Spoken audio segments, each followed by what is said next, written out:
Hello everyone, welcome back to a brand new video, and today we're back, better than ever. The Brasileirao is back as well, and also better than ever seen before. And this year it's the King Brasileirao. That's why I've decided to wear this shirt specifically. This shirt is an homage to death of the king of football, Pele, which I'm just gonna give a few seconds of silence right now in this video. So, now that we've had our few seconds of silence in homage of Pele, let's get started. So, Brasileirao is back better than ever. Why? This is why. If we look right here, these teams that are playing are just very good football. Very, very amazing football. So let's start. First games first. Palmeiras Cuiabá. First game of the Brasileirão. First game of Brazilian football's finest. It was a 2-1 win for Palmeiras. First goal of the Brasileirão was scored by none other than Henrique, Real Madrid superstar. Let's just admit it. But Cuiabá, amazing game. Like, Cuiabá was able to fight back against Palmeiras, which is something you've never expected. And that's why Brasileirão is better than ever. Teams like Cuiabá are even fighting to be up top. So, the elite are just elite. And Felipe Augusto Carvalho Souza got a red card in this game. But it was an amazing game. Henrique scored the first goal of the Brasileirão this year. And I think we can say it already comfortably. He will be one of Brazil's finest. Then we had Botafogo and São Paulo in Rio. Botafogo are in the Brasileirão, and this year they are fighting. They beat São Paulo 2-1 with, I'm pretty sure, a 1-1 and last minutes 2-1. It's just, this Brasileirão is just getting me so hyped up, and it's gotta get you guys hyped up as well, because it's just amazing. Then we had Atlético Paranaense Goiás, 2-0 for Atlético Paranaense. Goiás are gonna suffer this year because they're not catching up in the level. I think Goiás are gonna be suffering down there. Then Atlético Mineiro Vasco da Gama. Atlético Mineiro lost to Vasco. Vasco coming up from the second division and beating one of the best teams in the Brasileirão. Just amazing to see. 2-1 for Vasco, and Atletico, after recently, haven't been doing too well. They've lost both games in the Libertadores. Now they've lost in the Brasileirão. Let's just see if they can catch back up. Then Flamengo and Curitiba, one of the last games without a manager. That was the only game without a manager. Now they have Jorge Sampaoli, a great manager. He's come second in the Brasileirão before with Santos, and it's just he's gonna be a good manager for them, I tell you. But they won 3-0 against Curitiba.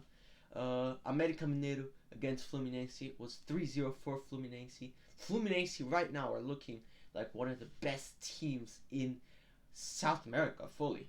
Like, what is going on right now? They beat Flamengo, they beat América Mineiro, and I'm gonna post a video on this, but it's a penalty miss from Cano. Cano, the top tier player who we remember from last year, who did amazingly, missed a penalty. Exactly. Very shocking, but I will be posting a video on this because of this whole people are like, big players are missing penalties, and maybe it's time for a change.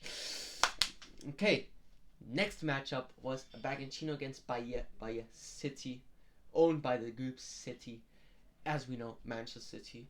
And they even have a player from Manchester City, Kaique. They lost 2-1 to Bragantino. They fought, but Eduardo Sacha was able to keep the victory for Bragantino. And then the next matchup was Fortaleza Internacional, our only draw of this round. Fortaleza Internacional 1-1. Then Cruzeiro Corinthians. This game goes wild, and with Ronaldo R9 owning Cruzeiro, he played for Corinthians. It's just an amazing full circle to see happen. Well, Corinthians won this game 2-1, and it's amazing to see Rafael, which I'm a Santos fan of, as I've said before. Rafael, he was amazing in Santos in 2011, and when he moved over to England to Europe, it didn't really work out. He played in like weak teams in England, like Reading. He played. I'm pretty sure he went to Inter. He never worked out, so he moved back to Brazil. Last year he was amazing in Cruzeiro, and it's amazing to see him back in the Brasileirão. And last but not least, Suarez, Grêmio against Santos. There was a red card for Jefferson Soteldo, the number 10, which, by the way, was this guy right here initially. He is the reason the number 10 is so famous. He is the reason players like Messi wear the number 10 and are so proud of it. He is the reason football has become what it is. But this game was just amazing. Not Soteldo, Soteldo's not him. Pele, the crown, the king. And another big player missed a penalty. Luis Suarez missed a penalty. And it's time for a change. Suarez didn't. He's had a few penalties, but yeah, this is what I mean. This Brasileirão is poppin', boys, poppin'. And let's quickly just talk first of all. Let's just talk first of all. Like, this Brasileirão is the biggest thing that's gonna happen this year in football, because Brasileirão has won for the most competitive league many times before, but this year, in my opinion, is the hardest Brasileirão of all times. If we just look at the teams, Fluminense, good. Flamengo, good. Atlético Paranaense, good. Palmeiras, good. Botafogo, they're doing their part. They're okay. They can still do this. Bragantino, good. Corinthians, good. Vasco da Gama, good. Grêmio, good. Inter, good. Fortaleza, good. Bahia, it's like Botafogo. They would be able to stay in a Brasileirão at any other point, but I don't know about this year. Cruzeiro, same as Bahia and Botafogo. They would be able to stay in a Brasileirão at another point, but maybe not this year. São Paulo, same boat as Cruzeiro and Bahia. Atlético Mineiro, good. Cuiabá, same boat as São Paulo, Cruzeiro, Bahia, and Botafogo. Santos, same. Goiás, same. América, they're decent. And Curitiba, probably in the same boat as Goiás, where they're gonna fall. But yeah, this Brasileirão is just amazing. And now let's look at the table real quick. The table is looking interesting. It's the first time in a Brasileirão where all four big teams in Rio win the first round. And we can see that Vasco, Botafogo, Flamengo, and Fluminense have won.